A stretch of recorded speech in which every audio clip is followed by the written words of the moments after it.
Video शुरू करने से पहले चैनल को सब्सक्राइब करना न भूलें और हाँ, बेल आइकन भी प्रेस करें। नमस्कार, मैं सुनील वर्मा ध्येय आईएएस टीम की ओर से आपका स्वागत करता हूं ध्येय टीवी पर। हम बात करेंगे डेली करंट अफेयर्स के अपने प्रोग्राम पर, जैसा कि हम प्रतिदिन करते आए हैं। इस वीडियो में मैं दो टॉपिक डिस्कस कर रहा हूं। पहला जो टॉपिक है उसमें हम बात करेंगे G7 अर्थात ग्रुप ऑफ 7 में लाए गए वन अर्थ वन हेल्थ के प्रस्ताव पर, समझेंगे वन अर्थ वन हेल्थ का प्रस्ताव क्या है। वहीं जो दूसरी खबर है उसमें हम बात करेंगे ऑपरेशन ओलिविया के विषय में, समझेंगे ऑपरेशन ओलिविया क्या है, क्यों महत्वपूर्ण है, उस समय क्यों चर्चा में बना हुआ। आइए इन्हीं दोनों खबरों को एक एक करके विश्लेषित करते हैं। सबसे पहले हम बात करेंगे G7 के विषय में। G7 एक अंतर सरकारी संगठन है। इसकी स्थापना 1975 में हुई थी। प्रारंभ में 6 देश थे, लेकिन 1976 में ये कनाडा भी इसमें शामिल हो गया और इस तरह से G7 जो है कि अस्तित्व में आया। इसका जो उद्देश्य है वह वैश्विक आर्थिक व्यवस्था को बहाल रखना, अर्थात जो भी आर्थिक क्रियाएं व्यापार से लेकर जो भी कॉपीराइट और पेटेंट के मुद्दे हैं उन पर बातचीत करना, अंतरराष्ट्रीय सुरक्षा को सिक्योर करना, ऊर्जा और जैव विविधता संबंधी मुद्दों पर चर्चा करना। G7 स्वयं को कम्युनिटी ऑफ वैल्यूज के नाम से संबोधित करता है। कम्युनिटी ऑफ वैल्यूज का मतलब एक ऐसा संगठन जो वैल्यूज को महत्व देता है। किस प्रकार के वैल्यूज? स्वतंत्रता, समानता, मानवाधिकार की सुरक्षा, लोकतंत्र और जो है कि कानून का शासन जैसे मूल्यों को यह आगे बढ़ाने का प्रयास करता है। इसके जो सदस्य देश हैं, अगर आप देखेंगे, गौर करेंगे तो यह कौन से देश हैं जो औद्योगिक रूप से विकसित हैं, लोकतांत्रिक देश हैं। जैसे कि इन देश सदस्यों में देखेंगे तो आपको दिखाई देंगे France, Germany, UK, Italy, Japan, Canada और यूएसए। 1997 में रूस को भी इसमें शामिल किया गया था और उसके बाद G7 G8 में कन्वर्ट हो गया था। लेकिन 2014 में क्रीमिया जो विवाद हुआ उसके बाद रूस को बाहर कर दिया गया और पुनः G8 क्या हो गया, G7 में कन्वर्ट हो गया। G7 के विषय में एक जो महत्वपूर्ण चीज है कि इसका कोई औपचारिक संविधान नहीं है, ना ही कोई स्थायी मुख्यालय है, लेकिन हर साल जो वार्षिक शिखर सम्मेलन होते हैं उसी में प्रमुख निर्णय लिए जाते हैं और इसकी जो अध्यक्षता होती है, मेजबानी होती है, वो रोटेशन के आधार पर दी जाती है। सदस्य देशों के अलावा यूरोपीय संघ, IMF, वर्ल्ड बैंक और यूनाइटेड नेशन के प्रतिनिधि भी इस शिखर सम्मेलन में बुलाए जाते हैं। लेकिन एक और गौर करने वाली बात है कि अफ्रीका, लैटिन अमेरिका या दक्षिणी गोलार्ध का कोई भी देश इसका सदस्य नहीं है। और यह जो चिंता की बात बनी हुई थी, कहा जा रहा था कि G7 कैसे लोकतांत्रिक हो सकता है, इसी को दूर करने के लिए, इसी चिंता को दूर करने के लिए वर्ष 1999 में G20 का गठन किया गया और इसमें क्या किया गया, जो विकासशील देश हैं उनको भी शामिल किया गया। लेकिन आपको पता है कि जितना महत्वपूर्ण G7 है, G20 को उतनी ज्यादा वरीयता नहीं दी जाती है। खैर, G7 की जो 47th जो है कि शिखर बैठक का आयोजन यूके के कार्विस वे में हो रहा है और इसकी जो मेजबानी की जा रही है, अध्यक्षता की जा रही है, वो यूके के द्वारा की जा रही है। शुक्रवार और शनिवार को इसकी शिखर बैठक का आयोजन हुआ और महामारी की शुरुआत के बाद जो पेंडेमिक कोविड का आया है उसके बाद पहली बार यह नेता एक स्थान पर मिल रहे थे। भारत के प्रधानमंत्री नरेंद्र मोदी जी को भी इसमें आमंत्रित किया गया था, तो वर्चुअल बैठक के माध्यम से उन्होंने संबोधित किया और भारत के प्रधानमंत्री ने वन अर्थ वन हेल्थ का जो है कि प्रस्ताव यहां पर रखा। दरअसल प्रधानमंत्री का कहना है कि जब हमारी पृथ्वी एक है तो हमारे यहाँ जो हेल्थ का मुद्दा है वो भी एक होना चाहिए था।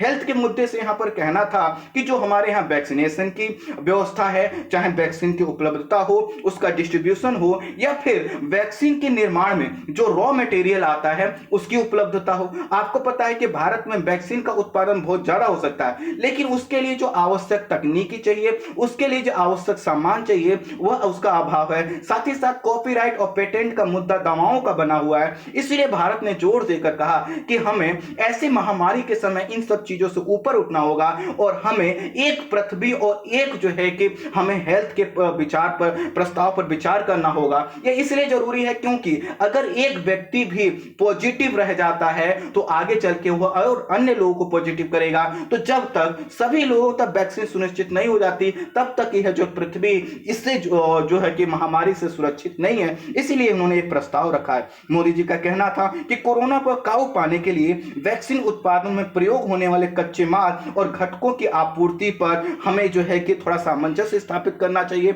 और भारत को इन सभी चीजों को उपलब्ध करवाना चाहिए। वैश्विक एकता का नेतृत्व और एकजुटता का आह्वान करते हुए यह भी सुनिश्चित करने का प्रयास किया गया कि जो भविष्य में महामारियां आए उनको रोकने के लिए लोकतांत्रिक और पारदर्शी समाज की जिम्मेदारी को तय किया जाना चाहिए। जैसा कि चाइना के संदर्भ में हमने देखा कि उसके यहां जो है कि कोविड का प्रसार हो गया था, लेकिन सही से सूचनाएं उसने नहीं पहुंचाई, जिसका खामियाजा पूरा विश्व जो है कि भुगत रहा है। इसके अलावा WHO के खराब नेतृत्व की ओर भी भारत की तरफ से इशारा किया गया और कहा गया कि हमें आने वाली महामारियों के लिए इस प्रस्ताव को थोड़ा सा गंभीरता से लेने की जरूरत है और साथ ही साथ जितनी भी संस्थाएं हैं, जितने भी देश हैं, उनकी जिम्मेदारी सुनिश्चित करने का जरूरत है। जो वन अर्थ वन हेल्थ का जो प्रस्ताव है, इसका समर्थन कई देशों के द्वारा किया गया और देशों ने वहां पर कहा कि वैक्सीन के लिए जो कच्चे माल पर के निर्यात पर जो प्रतिबंध है उसको हटाया जाए। और भारत की मांग सही है और भारत की मांग इसलिए सही है क्योंकि अगर कच्चे माल जो वैक्सीन के प्रोडक्शन के लिए आवश्यक है उनकी उपलब्धता सुनिश्चित नहीं की जाएगी तो वैक्सीन का निर्माण कैसे होगा। और इसका पुरजोर समर्थन फ्रांस के द्वारा किया गया। ऑस्ट्रेलिया ने भी वैक्सीन पर भारत को रियायत देने की वकालत की। प्रधानमंत्री ने कोविड संबंधी टेक्नोलॉजी पर पेटेंट छूट के संबंध में भी G7 के देशों का समर्थन मांगा और भारत ने बिल्डिंग बैक स्ट्रॉन्गर की व्यवहारिक बनाने पर जोर दिया। उनका कहना था कि हम अगर पूरे विश्व को फिर से स्ट्रॉन्ग बनाना चाहते हैं तो उसके लिए जरूरी है कि हम वैक्सीन से लेकर वैक्सीन की पहुंच और साथ ही साथ सभी लोगों तक आवश्यक जो सामग्री है, खासकर जो मेडिसिन से जुड़ी हुई हैं और वैक्सीन से जुड़ी हैं, उनको सभी तक पहुंचाया जाए। G7 के देश ने यह विचार किया है कि भविष्य में महामारी जब भी आती है तो टीकों का जो उत्पादन है उसके जो निर्माण की गति उसको हमें बढ़ाना होगा और यह प्रयास करना होगा कि कोई महामारी आए तो हम वैश्विक रूप से इतना तैयार रहें कि 100 दिन के अंदर जो है कि टीकों का हम निर्माण कर लें। अगर हम 100 दिन के अंदर टीकों का निर्माण नहीं कर पाएंगे तो फिर से इसी तरह से डिले होगा और इस तरह की समस्याएं आएंगे। हालांकि अमेरिका ने यह कहा है कि वो 50 करोड़ वैक्सीन जो है कि देगा, गरीब देशों को देगा और इससे क्या होगा, जो 92 निम्न आय वाले देश हैं उनको इससे फायदा मिलेगा।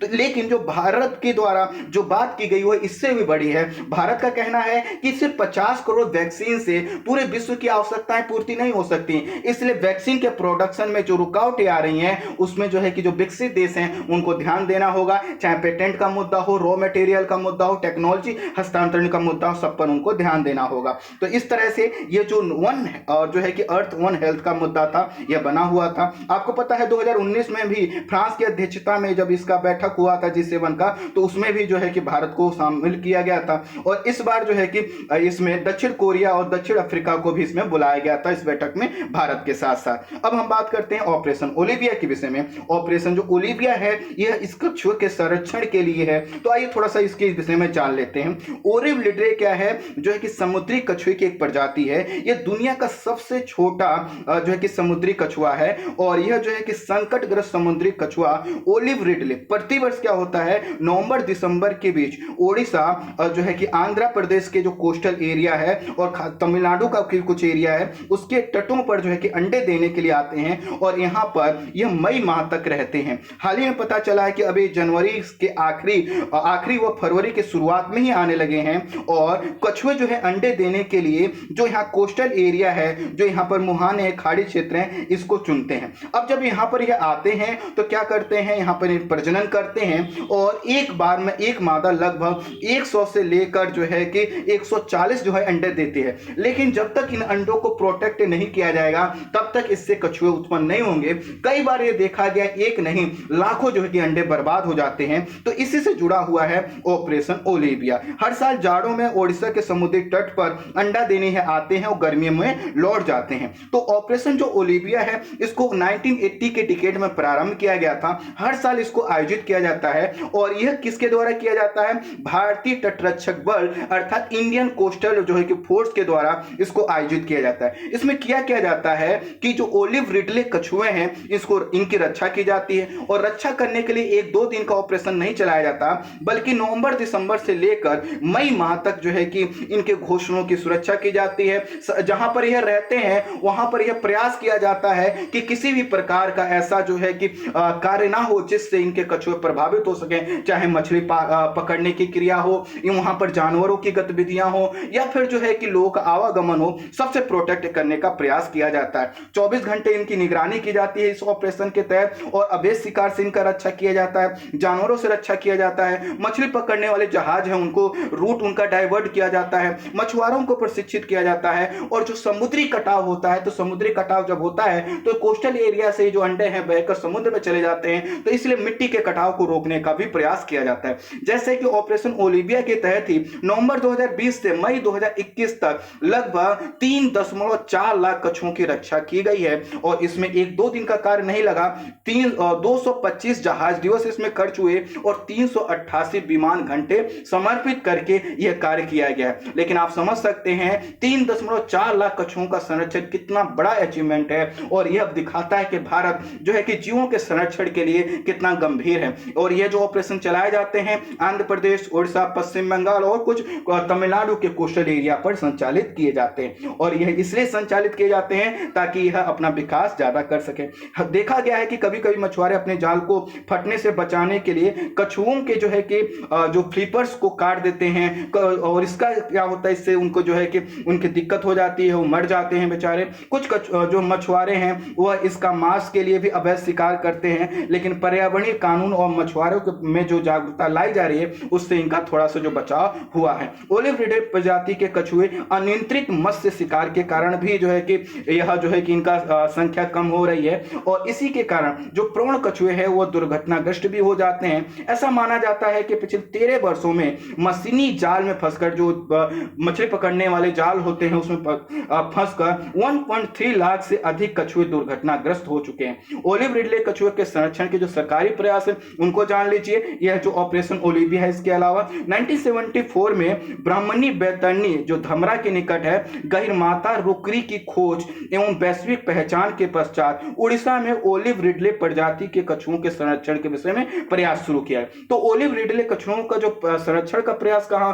से प्रारंभ होता है, यह गहिरमाता रुकरी का जो क्षेत्र है उड़ीसा का, यहां से प्रारंभ किया गया। गहिरमाता के दक्षिण में लगभग 55 नॉटिकल मील दूरी पर एक देवी नदी का मुहाना है, वहां पर भी 1981 में अंडों के प्रजनन से दूसरा जो क्षेत्र है उसको खोजा गया, और गहिरमाता के दक्षिण में 162 नॉटिकल मील पर एक रूसी कुलिया नदी का जो मुहाना है वहां पर भी प्रजनन के तीसरे स्थान की खोज की। तो इन स्थानों पर विशेष जो है कि महत्व के साथ साथ ऑपरेशन संचालित किए जाते हैं, विशेष संरक्षण के प्रावधान किए जाते हैं। ओलिव रिडले जो है कि अंडे देने की जो अवधि है वो लगभग 6 माह की होती है, और भारतीय तटरक्षक जैसा कि हमने बताया प्रति वर्ष जो है कि क्या करता है, ऑपरेशन ओलिविया को संचालित करता है। और यह जो कार्य होता है यह 1-2 दिन का नहीं होता, यह लंबे समय तक चलता है, और इसको संचालित करने का जो जिम्मेदारी दी गई है इंडियन कोस्टल फोर्स या कोस्टल गार्ड को दी गई है। अब इसके संरक्षण के लिए जो कानून है वो भी जान लीजिए। ओलिव रिडले सहित भारत में